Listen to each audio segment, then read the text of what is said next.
So hey students, welcome back to our channel again. So आज हम लोग बात करने वाले हैं 28 ऑफ मई 2022 के कुछ करंट अफेयर क्वेश्चंस के ऊपर। So let's get start with the first question and the first question is when is international day of action for women health celebrated.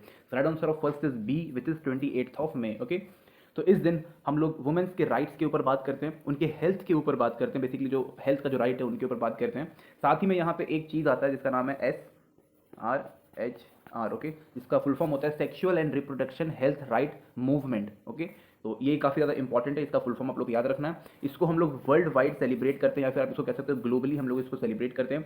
और इसमें हम लोग अवेयरनेस फैलाते हैं कि लाइक जो वुमेन्स का जो हेल्थ है वो कितनी इंपॉर्टेंट है फॉर आर इकोसिस्टम। ओके, साथ ही में इस चीज़ को हम 1987 से हम लोग सेलिब्रेट करते आ रहे हैं। और जो भी हेल्थ फैसिलिटी है वो किसी भी प्लेस, एथनिसिटी, रिलीजन, रेस या फिर एज को देख के नहीं, बल्कि इक्वालिटी के थ्रू हम लोग इसको प्रमोट कर सकते हैं और प्रोवाइड कर सकते हैं। ओके, यहाँ पे इस चीज़ को कौन मतलब ध्यान रखता है कि लाइक इस जो इंटरनेशनल डे फॉर एक्शन है और एक्शन फॉर वुमेन हेल्थ है, इसको भाई मतलब हमेशा करते रहना है। तो इसका एक है WGNRR। ओके, तो इसका फुल फॉर्म क्या है? Women's global network for reproductive rights. तो ये भी एक इंपॉर्टेंट ऑर्गेनाइजेशन है और ये ध्यान रखती है कि सारे वुमेन्स को इक्वल राइट्स मिल रहे हैं, इक्वल हेल्थ राइट्स मिल रहे हैं। Okay, so moving to the next question, where has the 4th edition of Shirui lily festival 2022 started. तो श्रीव लिली जो एक है वो एक तरीके का फ्लावर है। Okay, it's a flower. कहाँ पे होता है और ये लाइक ये फेस्टिवल कहाँ पे मनाया जा रहा है? तो ये मणिपुर में। ओके, तो इस चीज़ का याद रखिएगा कि अप्रैल से लेके मई के मंथ में इसका लाइक जो कहते हैं ना फूलता है, तो वो मणिपुर में ही होता है। और इसको हम लोग कहीं और पे बिल्कुल भी मतलब इसको मतलब ये रीप्लांट नहीं कर सकते, ये सिर्फ मणिपुर के इकोसिस्टम में ही ये फ्लावर जो है वो ब्लूम करता है। ओके, साथ ही में यहाँ पे अवेयरनेस फैलाया गया है कि लाइक जो ये फ्लावर है that is really important for Manipur people. And जब ये आता है तो यहाँ पे कई सारे लाइक इस फेस्टिवल में basically traditional dance, song, music and beauty contest, indigenous games and sports को किया जाता है। साथ ही में यहाँ पे एक चीज़ और है कि ये जो फ्लावर है वो मणिपुर का स्टेट फ्लावर भी है। ओके, और इसको कहाँ पे मतलब करते हैं सेलिब्रेट इस फेस्टिवल को? तो यहाँ पे एक डिस्ट्रिक्ट है जिसका नाम है UKHRUL। ओके, मुझे प्रोनाउंसिएशन नहीं पता, उखरुल शायद नाम है इसका, उखरुल डिस्ट्रिक्ट। तो यहाँ पे इस चीज़ को सेलिब्रेट किया जाता है और काफ़ी ज़्यादा ये इंपॉर्टेंट है। और प्लीज़ इस चीज़ को याद रखिएगा कि ये जो पर्टिकुलर फ्लावर है वो एक मणिपुर का स्टेट फ्लावर है, क्योंकि ये न्यूज़ में रह चुका है और 4th एडिशन है शेड्यूल लिली फेस्टिवल 2022 का, और ये मणिपुर से रिलेटेड काफ़ी ज़्यादा इंपॉर्टेंट है। ओके, तो इस चीज़ को आप लोग याद रखिएगा। किसने इसको ऑर्गेनाइज किया था दैट इज ऑल्सो इंपॉर्टेंट। तो डिपार्टमेंट ऑफ टूरिज्म। ओके, इस चीज़ का याद रखिएगा, department of tourism of government of Manipur. Okay, इस चीज़ को भी आप लोग याद रखिएगा। Okay, so moving to the next question, which country president has announced the creation of Indo-Pacific Economy Framework for Prosperity in Japan? So right answer of third is B, which is USA। तो US के president कौन है? तो उनका नाम है Joe Biden. Okay, mister Joe Biden यहाँ के प्रेसिडेंट है, सबको पता भाई, बहुत ही मतलब इंपॉर्टेंट चीज़ ऐसा है नहीं कि किसी को पता नहीं होगा। तो यहाँ पे 13 डिफरेंट कंट्रीज आती हैं। ओके, तो इस चीज़ को भी आप लोग को याद रखना है। तो वो 13 कंट्रीज कौन कौन सी है ये थोड़ा सा इंपॉर्टेंट है, और कहाँ लाइक किस चीज़ के लिए इंपॉर्टेंट है? पहली बात तो Indo Pacific economy framework for prosperity, तो इस चीज़ के लिए काफ़ी ज़्यादा इंपॉर्टेंट है वो 13 कंट्रीज कौन कौन सी है? तो most important country India, okay, Australia, ओहो it's a not M, Australia, Japan, Brunei, Indonesia, Korea, Korea से मतलब नॉर्थ कोरिया नहीं, south Korea, Malaysia, New Zealand, Philippines, Singapore and Thailand, Vietnam. Okay, तो ये कुछ इंपॉर्टेंट कंट्रीज हैं, 13 कंट्रीज हैं जो कि 40% ऑफ जीडीपी वर्ल्ड की करती हैं। ओके, 40% ऑफ जीडीपी जो है वो इंडिया कह रहा हूँ, ऑल ओवर वर्ल्ड का यहाँ पे क्रिएट करता है। ओके, एंड ये one of the most important है। इस चीज़ का ये भी याद रखिएगा कि जो मैंने 13 कंट्रीज का नाम बताया, तीनों की तीनों कट्टर दुश्मन है किसकी? चाइना की। और इंडो पैसिफिक पे चाइना कहीं अपना कब्जा या फिर दबदबा ना बना ले, इस चीज़ के लिए यहाँ पे हमेशा कुछ ना कुछ लाइक हलचल होता रहता है। लाइक यहाँ पे क्वाड नाम का एक ग्रुप है जिसमें जापान, इंडिया, ऑस्ट्रेलिया और अमेरिका, यूएसए जो है वो आता है और यहाँ पे पंगे लेता है चाइना से।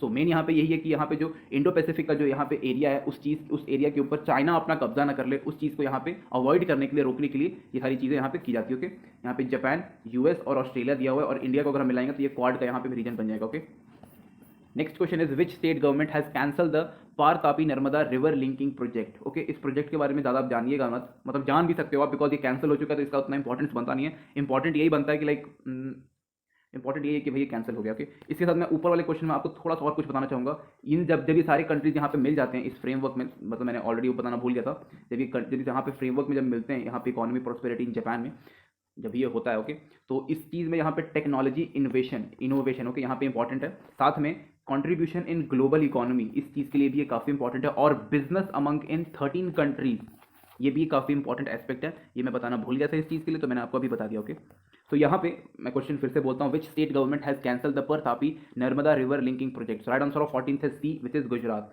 तो गुजरात के जो हमारे सीएम सर हैं भूपेंद्र भाई पटेल, उन्होंने इस चीज़ को बंद कर दिया है और कैंसिल कर दिया है। और वो इस किस मतलब किस कारण से इस चीज़ को कैंसिल किया, because of ongoing protest by tribals. तो ट्राइबल्स जो लोग हैं उनको वहाँ के कुछ लोगों ने लाइक मिस गाइड कर दिया कि भाई तुम लोग को यहाँ पर से हटा दिया जाएगा और तुम्हारे लैंड को हड़प लिया जाएगा और तुमको कुछ भी प्रोवाइड नहीं किया जाएगा। तो उसकी वजह से यहाँ पे काफ़ी ह्यूज अमाउंट ऑफ प्रोटेस्ट होने लगा बाय ट्राइबल्स। तो उसकी वजह से यहाँ पे भाई उनको मतलब जो गवर्नमेंट थी वो समझाने में सक्षम नहीं हो पाई, तो उनको उन्होंने हटा दिया कि लाइक ठीक है हम अपना प्रोजेक्ट ही कैंसिल कर देते हैं। ओके, तो कभी कभी इस तरीके की सिचुएशन यहाँ पे क्रिएट हो जाती है। ओके, एंड इवन जो स्टेट गवर्नमेंट है उसने भी जो प्रोजेक्ट है इस चीज़ को कैंसिल कर दिया है, बिकॉज सेंटर ने जो था उसने इनिशिएट किया था, बट अब यहाँ पे जो स्टेट गवर्नमेंट है उसने कैंसिल कर दिया, यानी कि अभी प्रोजेक्ट हमेशा कंप्लीटली कैंसिल हो गया। ओके, अब सेंटर भी कुछ नहीं कर सकता इसमें। So moving to the next question,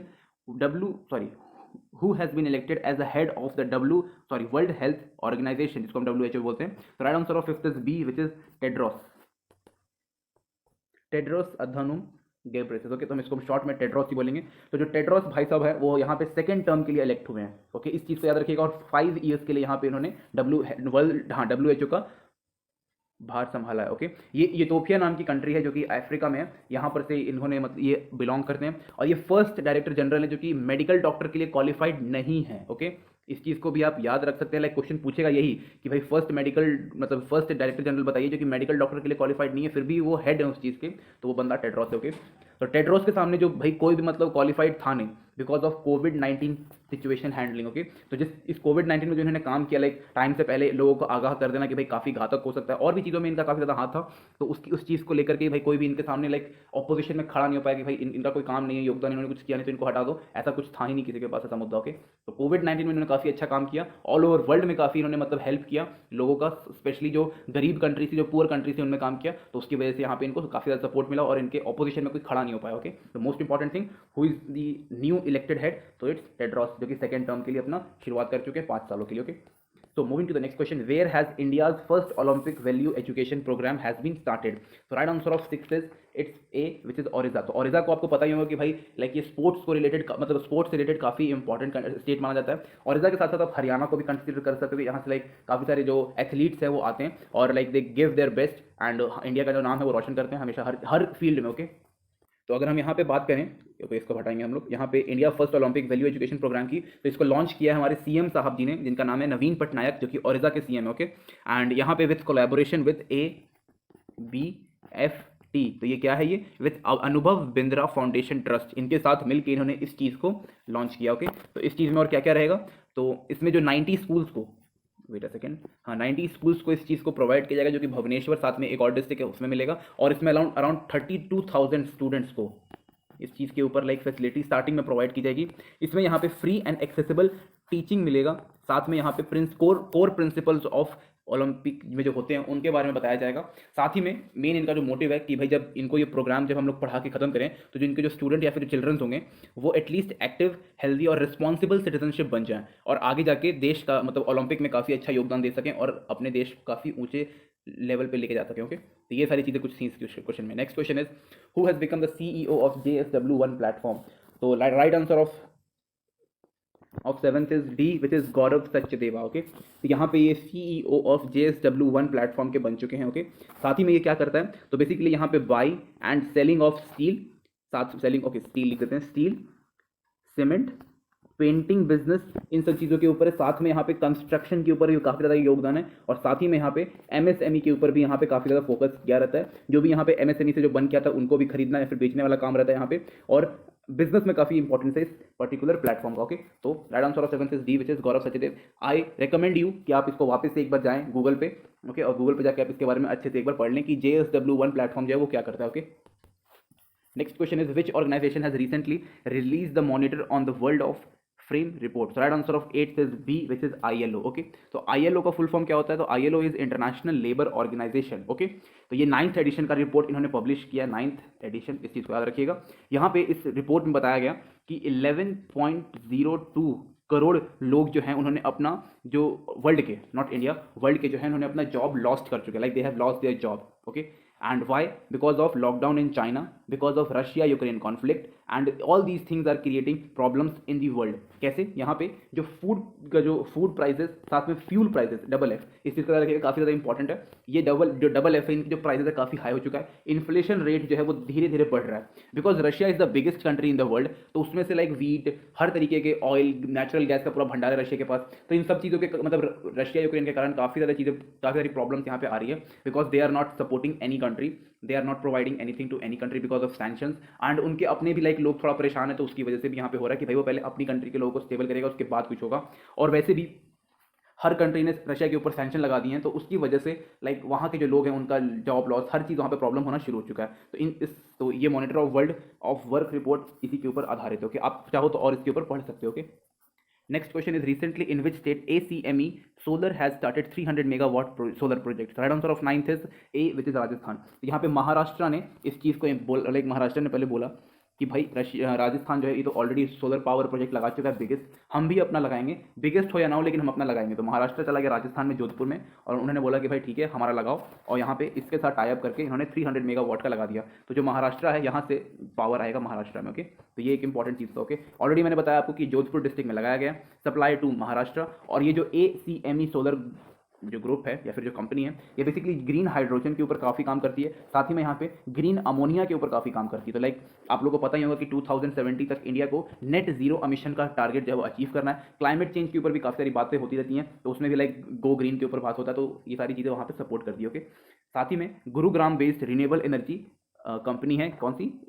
ACME solar. Okay, next question is, the third edition of Bongasagar project between India and which country navy has started? So right answer of 10th is B, which is Bangladesh. तो ये bilateral exercise है India और बांग्लादेश की navy के बीच में, third edition चल रहा है। ओके, और ये पोर्ट कौन सा, wait a second, port Mongla. Okay, port Mongla में यहाँ पे हुआ है 24 मई और 25 मई तक। ओके, तो ये सॉरी हाँ 24 से लेकर 25 2 दिन यहाँ पे होगा, और लाइक ये हार्बर में होगा, और फिर 26 और 27 मई में जो कि कल हो चुका है, जो ये पानी के बीच में लाइक ओशियन में होगा। तो ये काफ़ी इंपॉर्टेंट है। इसके अलावा जब हम लोग ये सारी चीज़ें करते हैं तो दो कंट्री के बीच में जो नेवी है उनको काफ़ी कुछ सीखने को मिलता है, काफ़ी कुछ नया लाइक सीखने को डेफिनेटली मिलेगा। उन दोनों के बीच के जो रिलेशन है वो काफ़ी बढ़िया हो जाते हैं। साथ में यहाँ पे inter operationability and joint operational skills जो है वो काफ़ी अच्छी होती हैं दो कंट्रीज के बीच में। Okay, so next question is, which state government has launched integrated agricultural development schemes? तो right answer of 11th is C, which is Tamil Nadu. Okay, तो तमिलनाडु के जो CM हैं जिनका नाम है M.K. स्टैलिन सर, ओके, काफ़ी बढ़िया इंसान है, इन्होंने इस चीज़ को लॉन्च किया। तो इस एग्रीकल्चरल डेवलपमेंट स्कीम से यहाँ पे काफ़ी ज़्यादा मतलब फ़ायदा होने वाला है। फर्स्ट ऑफ ऑल यहाँ पे 15,525 विलेज पंचायत को यहाँ पे हेल्प मिलने वाला है, और बोला गया कि in 5 year we are going to do all these thing which come under the schemes. Okay, जितनी भी स्कीम के अंदर जितनी भी चीज़ें आती हैं वो सब हम करेंगे, लेकिन इन्होंने ये बोला है कि हम 2022 में ही 1997 विलेज पंचायत के, एक पंचायत के अंदर काफ़ी सारे गाँव आ जाते हैं। ओके, तो इतने सारे विलेज पंचायत के अंदर हम लोग इस साल ही काम कर देंगे, और उसका खर्च आएगा 227.60 करोड़। ओके, तो इस चीज़ को आप लोग याद रखिएगा। ओके, तो इसमें कौन कौन सा लाइक स्कीम्स का बेनिफिट मिलने वाला है? तो पहली चीज़ है water management, wait a second, water management एक मोस्ट इंपॉर्टेंट थिंग है। यहाँ पे बोरवेल्स, पॉन्ड्स को साफ किया जाएगा, लेक्स को अच्छा किया जाएगा, रिवर्स जितने भी होंगे उसका मतलब हेल्प लिया जाएगा, साथ में ओशियन को वाटर ट्रीट करके हम लोग उसको यूजफुल बनाने की यहाँ पे बात की गई है। साथ में यहाँ पे सीड्स, कोकोनट सीड्स और भी जितनी भी यहाँ पे जो नॉर्मली वहाँ पे ग्रो होती हैं उन सारे सीड्स के ऊपर यहाँ पे बात की जाएगी। एंड प्रोडक्शन, जो भी यहाँ पे चीज़ उगाई जाती है, जो भी यहाँ पे ग्रोथ है, उसका जो प्रोडक्शन है उसको काफ़ी और भी मतलब 2-3 गुना कर दिया जाता है कि जो वहाँ पे जो फार्मर्स हैं उनको काफ़ी अच्छा खासा यहाँ पे बेनिफिट मिल सके। Okay, India is a farm like India is a agricultural land, जहाँ पे 60 to 65% जो लोग हैं वो एग्रीकल्चरल के ऊपर डिपेंड है। धीरे धीरे ये जो परसेंटेज ये कम हो रहा है, बट जितने भी लोग सीरियसली यहाँ पे काम करते हैं उनके लिए काफ़ी ज़्यादा बेनिफिट होने वाला है। साथ में यहाँ पे बता दिया एक नॉर्मल एक हमें एक फिगर दे दिया जो कि 9 लाख एग्रीकल्चरल फैमिली जो है इनको यहाँ पे लाइक हेल्प मिलने वाला है, इस चीज़ का बेनिफिट मिलने वाला है। और एक फैमिली में एटलीस्ट 4 से 5 लोग होते ही होते हैं, तो समझ लो कि लाइक कितने सारे लोगों को एक बार में यहाँ पे काफ़ी बढ़िया यहाँ पे काम होने होगा, उनका लाइक बढ़िया बेनिफिट मिलेगा। Okay, nice and a good scheme bye Tamil Nadu government. Okay, next question is, which organization has recently release report title child alert? Right answer of 12th is B, which is UNICEF. Okay, तो UNICEF का अगर आपको full form नहीं पता, go and find it out. Okay, मैंने काफ़ी बार बताया और आपको यहाँ पे पता होना चाहिए। ओके, तो यहाँ पे एक सीवर वेस्टिंग नाम का एक टर्म दिया हुआ है, सीवर वेस्टिंग लिख देते हैं पूरा। ओके, तो ये यहाँ पे लिख दिया हमने सीवर वेस्टिंग। ओके, तो ये सीवर वेस्टिंग में क्या प्रॉब्लम है? तो यहाँ पे जब से यहाँ पे रशिया यूक्रेन का वॉर हुआ है तब से यहाँ पर जो price of life saving treatment, medicine और फूड है वो काफ़ी ज़्यादा बढ़ चुके हैं। स्काई रॉकेटिंग मतलब काफ़ी हाई प्राइजेस में हो गए हैं। और यहाँ पे अराउंड 6 लाख ऐसे चिल्ड्रंस हैं जिनको लाइक अभी भी like essential treatment and food जो होता है वो अभी तक नहीं प्रोवाइड किया गया है। तो इस चीज़ में यहाँ पे जो ये रिपोर्ट है चाइल्ड अलर्ट के ऊपर दिया गया है। ओके, एंड जो भी रशिया यूक्रेन की वजह से जितनी भी चीज़ें हो रही हैं उसकी वजह से यहाँ पे ग्लोबल फूड क्राइसिस का एक बहुत ज़्यादा प्रॉब्लम यहाँ पे इश्यू देखने को मिलने वाला है। ओके, एंड इन सब चीज़ों को रोकने के लिए ही लाइक ये रिपोर्ट आता है। रिपोर्ट में जो दिया रहता है उन सब चीज़ों के ऊपर काम किया जाता है। यूनिसेफ चाहता क्या है, तो वो basically youth empowerment, okay, x लिखा जाता है लेकिन ये यूथ एम्पावरमेंट है। ओके, साथ में यहाँ पे मेंटल हेल्थ ऑफ जो यूथ है उनका, child care and increasing women participation और representation in different sectors, basically वो यही मांगता है। ओके, बट बिकॉज ऑफ कोविड-19, because of Russia Ukraine war, इन सब चीज़ों के कारण इन ये जो इनका जो अपना जो एक एम होता है वो अचीव नहीं कर पाते, तो उसकी वजह से यहाँ पे कुछ कुछ रिपोर्ट्स आती हैं और इन रिपोर्ट्स में कुछ ना कुछ प्रॉब्लम्स रहती हैं। ओके, और फिर उसके ऊपर हम लोग काम भी करते हैं। So next question is, and a very good question, which state government has adopted EV policy to convert 10% of vehicle to electric? So right answer of 13th is C, which is Tripura. तो EV vehicles, EV policy क्या होता है? तो it's electronic vehicle policy. किसने adopt किया अभी? त्रिपुरा। तो इससे ऑलरेडी त्रिपुरा से पहले 14 ऐसे और भी स्टेट्स हैं जिन्होंने इलेक्ट्रॉनिक व्हीकल पॉलिसी को अपनाया है, और अब त्रिपुरा जो है वो 15th बन चुका है, 15th स्टेट बन चुका है हमारा, 15th state of India to adopt electronic vehicle policy. Okay, यहाँ पे ये काफ़ी एक इंपॉर्टेंट चीज़ है, और किसने पहले मैं थोड़ा बताऊंगा आप लोग को। यहाँ पे information and cultural affair minister जो है यहाँ पे कौन है हमारे यहाँ पे? सुशांत चौधरी। ओके, इन्होंने इस चीज़ को यहाँ पे रिलीज़ किया था या फिर अनाउंस किया था। ओके, एंड साथ में यहाँ पे बताया गया कि लाइक जब भी ये चीज़ें ऐसी होती हैं तो यहाँ पे इको फ्रेंडली प्रमोशन होता है, इको फ्रेंडली प्रमोशन। ओके, इस चीज़ को याद रखिएगा।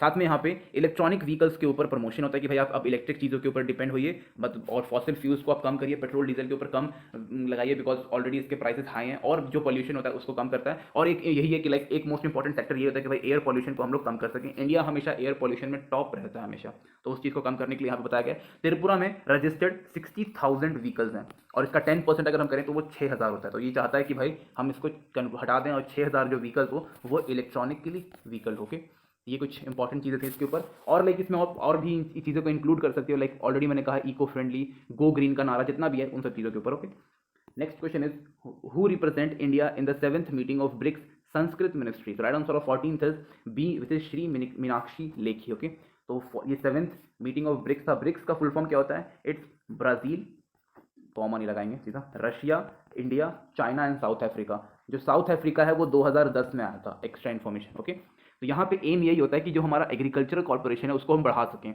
और जो हमने 2015 में जो ब्रिक्स ने कहा था कि भाई जो कल्चरल कॉर्पोरेशन एग्रीमेंट है उसको भी हम लोग सपोर्ट कर सके। आप एवरीवन नोज दैट कि India is full of and rich in cultural.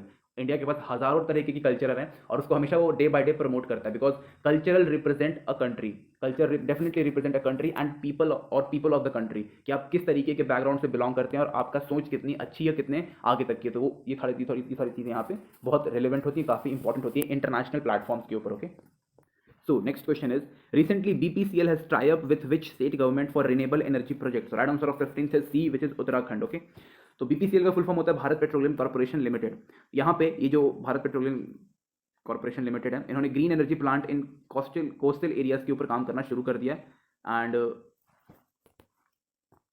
साथ में यहाँ पे उत्तराखंड के साथ साथ यहाँ पे ओडिशा में भी सेम चीज़ को इंप्लीमेंट किया बाय बीपीसीएल। तो बीपीसीएल जो है वो दोनों ही स्टेट में काम कर रहा है और भी कई सारे स्टेट्स में काम कर रहा है। इसलिए जो यहाँ पे रिन्यूएबल एनर्जी और नोटेबल सोलर एनर्जी है वो दोनों लाइक जो पहाड़ी इलाके हैं वहाँ पर भी और जो कोस्टल एरियाज हैं उन सब के ऊपर भी यहाँ पे काम करने की बात की गई। ओके, काफ़ी एक इंपॉर्टेंट चीज़ है, बिकॉज राइट नाउ यहाँ पे जितना भी लाइक क्लाइमेट चेंज का प्रॉब्लम है उन सबको टैकल करने के लिए, या फिर जो फॉसिल फ्यूल के ऊपर जितना भी हम लोग डिपेंडेड हैं उन सबको कम करने के लिए ग्रीन एनर्जी या फिर solar energy is one of the best thing. Okay, साथ में यहाँ पे ओडिशा के पास एक high potential for production of green energy from ethanol, solar, ethanol की स्पेलिंग मैंने ऐसे कर दी, it's ethanol, solar and hydrogen. Okay, यहाँ पर से काफ़ी ज़्यादा इंपॉर्टेंट है। एंड यहाँ पर लाइक ओडिशा के पास सही में काफ़ी ज़्यादा पोटेंशियल है, बिकॉज वहाँ पे वो एक कोस्टल एरियाज और कोस्टल एरियाज में हम लोग हाइड्रो इलेक्ट्रिसिटी का काफ़ी बढ़िया तरीके से प्रोड्यूस कर सकते हैं। तो इट्स ऑल बीपीसीएल कर रहा है। ओके, तो काफ़ी एक अच्छा बात है यहाँ पे। ओके, और एज आई टोल्ड यू कि इंडिया को 2070 तक, वेट अ सेकंड, 2070 तक नेट जीरो एमिशन का टारगेट कंप्लीट करना है, और अगर वो उससे पहले कर लेगा then it is good for India. Okay, इसका जो इज्जत है वो हर जगह बढ़ जाती है कि जो आपने टारगेट दिया उससे आपने पहले अचीव कर लिया। Next question is what is the objective of Lok Milan program recently launch by Punjab government? Right answer of 16th is C, which is to provide a single window platform to the people for redressal of their grievances. Simple meaning यही है कि आप उनके लिए एक जनता दरबार खोल सको, वहां पे वो आएंगे, सीएम साहब से अपनी प्रॉब्लम को डिस्कस करेंगे, कुछ सजेशंस देंगे और उनके ऊपर सीएम साहब जो है वो ऑर्डर देके जल्दी से जल्दी काम, किसी भी चीज़ को काम करवा सकते हैं। ये काफ़ी बढ़िया अपॉर्चुनिटी होता है for a particular government, for a particular CM, कि वो अपने लोगों के लिए काफ़ी इफेक्टिवली काम कर सके। ओके, और एक लिमिटेड अमाउंट ऑफ पीपल आते हैं, हर संडे भी आ सकते हैं, लाइक जो भी इनके हिसाब से जो भी उन्होंने बनाया होगा उस तरीके से आएंगे, अपना सजेशन देंगे, अपनी प्रॉब्लम्स बताएंगे और उस पर्टिकुलर जगह का प्रॉब्लम सॉल्व होगा और उससे काफ़ी सारे लोगों को लाइक राहत मिलती है। अगर कोई एक प्रॉब्लम है तो उससे अफेक्टेड अराउंड 100 से 200 लोग अफेक्ट होते हैं, तो एक बार में ही सारे काम हो जाएंगे। ओके, और ये पॉलिटिकली भी काफ़ी एक बड़ी बात होती है। बिहार में भी अगर हम बात करें, बिहार, यूपी और कई सारे अलग अलग स्टेट में इस चीज़ को इंप्लीमेंट किया गया। ओके, और Punjab is one of them. Okay, next question is which of the following type of schools were included in the recent released National Achievement Survey NSA 2021? So right answer of 17th is D, which is all of the above, which is school governments, government aided schools and private unaided schools.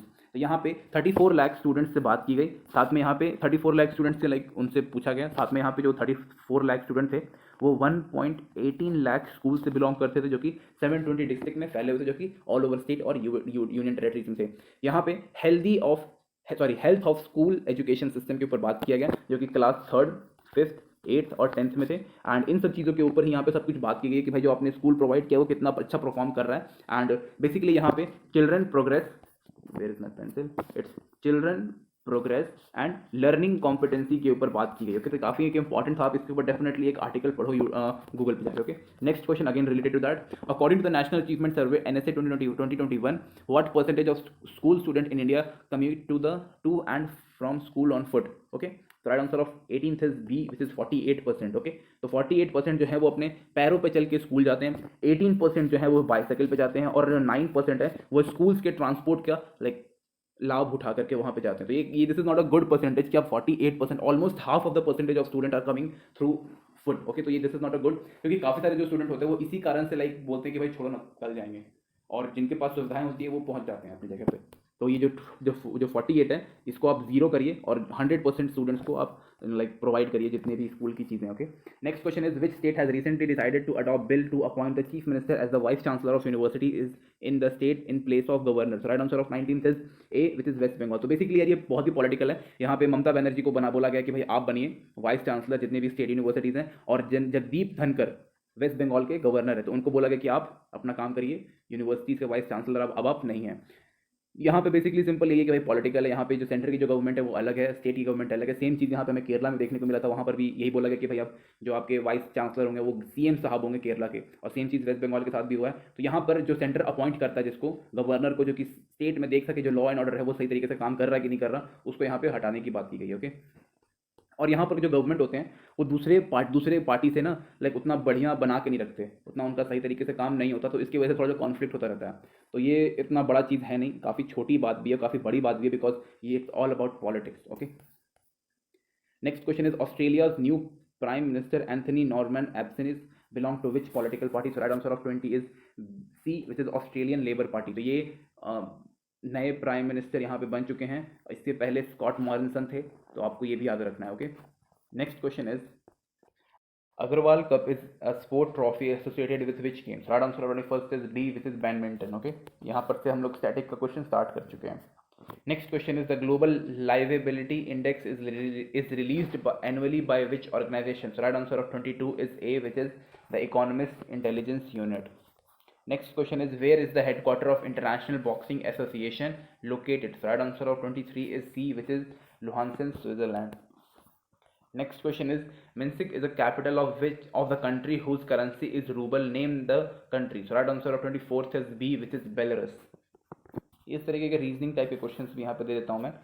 Next question is Namgen, Kariyala, Bhagat, Ras Indra are some of the traditional folk dance of which state? So right answer of 25th is D, which is Himachal Pradesh. Okay, next question is identify the correct option. So right answer of 26th is A, which is Campbell Bay National Park, which is not in Himachal Pradesh. Okay, ये गलत है, यहाँ पे हिमाचल प्रदेश नहीं होगा। हिमाचल प्रदेश की जगह पे यहाँ पे अंडमान एंड निकोबार आइलैंड होगा। ओके, तो ये जो पर्टिकुलर जो नेशनल पार्क है वो वहाँ पे, एक्सेप्ट दैट बाकी के जितने भी नीचे दिए हुए हैं वो सब सही है। Next question is which Indian city is known for the multipurpose Pataliputra sports stadium? Right answer of 27 is B, which is Patna, which is in Bihar. Okay, next question is where is the headquarter of International Fund for Agricultural Development based? So right answer of 28th is C, which is Rome. Next question is World Poetry Day is marked annually on which day globally? So right answer of 29 is A, which is March 21st. Next and the last question is Queen's Jigger, Breakpot, In-Lock, Hazard, Can, Cue, Scratch. These sports term are often used in which games? Right answer of 30 is D, which is snooker. So so thank you guys, thank you watching this video. और जो बीच में जो आपका जो gap मैंने at least 6-7 दिन का दिया है, उसको हम लोग संडे वाली क्लास में सारे कुछ डिस्कस करेंगे। मे बी संडे को 2 या 3 वीडियोस रिलीज हो जाएं, तो आप लोग प्लीज़ उसको देख लीजिएगा ताकि आपका जो बीच का जो करंट अफेयर जितना भी छूटा है वो आपको रिकवर किया जा सके। Okay, and thank you guys, thank you watching this video.